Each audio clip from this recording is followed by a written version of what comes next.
How to delete a gift card from an Amazon account. I'm going to show you how you can easily delete a gift card from an Amazon account. First, go to the Amazon website.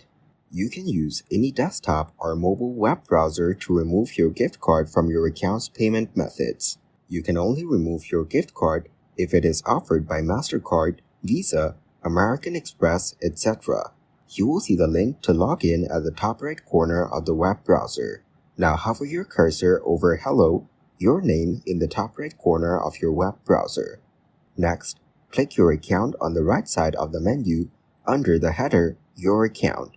Then click the payment option. You will see this in the box on the left side of the page under the heading Ordering and Shopping Preferences. After that, click the arrow next to the card you want to delete.